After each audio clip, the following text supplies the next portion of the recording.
Dobrodošli u najribarskije mjesto na istočnoj strani Jadrana. Dobrodošli u Kali na otoku Ugljanu.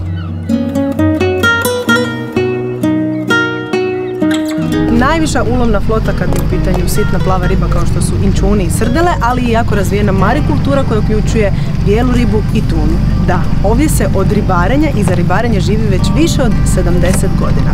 A ako ste gledali kuhinju Babe Eve kad smo bili u Zemuniku, onda sam tamo govorila da je pola mojih gena iz Zemunika. Sad smo stigli do ove druge polovice. Druga polovica mojih gena je upravo odavde iz ovog mista, dakle moj dida po maminoj strani je baš iz Kali. Pa dobrodošli u Kali, želim da vidite ovo mjesto.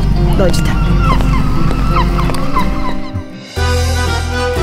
Stotinu je brudeta na ovom svijetu, ali samo je jedan onaj kajski, ili kako bi domaćini ovdje rekli ljutiće, ako tako ne kažemo, kualjski brudet. Kako se sprema na tradicionalan način možete vidjeti na kajskim tunuarama, to je poznata trodnevna manifestacija ovdje u Kalima. Negdje krajem 7. početkom 8. mjeseca, ovisno o tome kad padne puni mjesec. Inače ovdje u Kalima se sve priprema i sve događa ovisno o tome kad je puni mjesec, ali o tome će nam nešto više uskoro reći naši domaćini. Najprije, da kumpir ne zagori doli, uvijek se stavi jedan kratki film temeljca doli, evo, temeljac. Od čega smo temeljac? Ovo je temeljac od repa, vidite, od ovoga se čini. Dobro. Ja se to spremi dan prije, da vodene tone oniko i sad se stavi to. Gledajte, stavi se, kapulana sitno. Sad stavimo, pošto je to naša tradicija, ovdje niko od nas palinte bilo ničega, nego ovoga, evo. Brbo Boženo, jel se može to doma spremiti ili mora biti ovako vatrno? Doma koji je na brzaka, onda se brodet učini, ali to je opet ni brodet, to je opet popara. Ni po dimu kad dvoje, to su goruka malo dvoje. Dobro. To je sve isto kad idete ljubovati, pa kad se čovjek opere 6 put, prije može ide ljubovati, nema njuha, nema popare.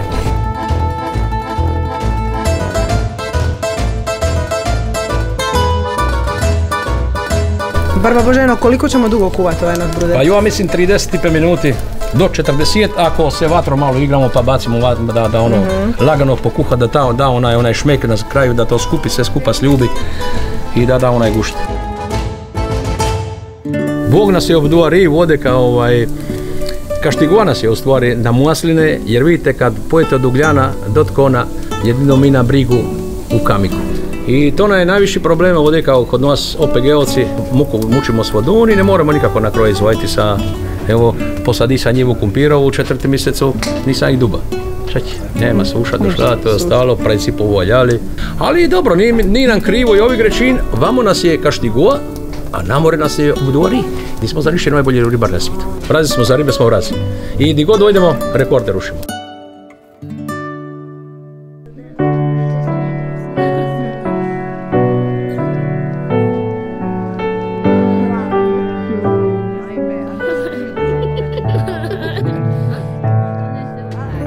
Razlika je u tome, u staro doba da bi se momci mogli ženiti, da prepoznaju koja je cura među ovim posestrinama, onda bi one koje su cure plele kosu i držale bez facola.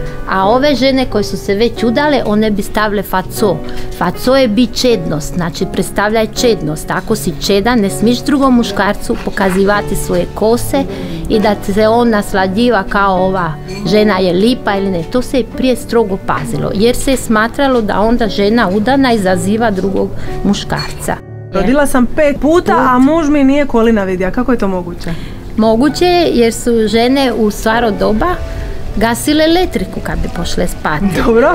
A onda bi bilo sve u škuru i danu bi se oblačile ko mi sada. Zašto? Nije se smilo vidjeti koleno, jer ako se vidi koleno opet izazivaš. Znači žene su imale do gležnja ovako velike haljine, ovo se zove fuštan, a ispod su bila krila, jer nisu bili toliko bogati da svi mogu imati mudante. Ko je mogo sašiti, on ih je sam saši. Uz ove prekrasne mirise koje vam nažalost ipak ne možemo prenijeti kamerom, mi ćemo se lagano odjaviti iz Kuali i za kraj kud kualjske posestrine i pobratini. Izvolite. Znaš li di je more bistro, di su zlatni žali? Znaš li di je lipo mi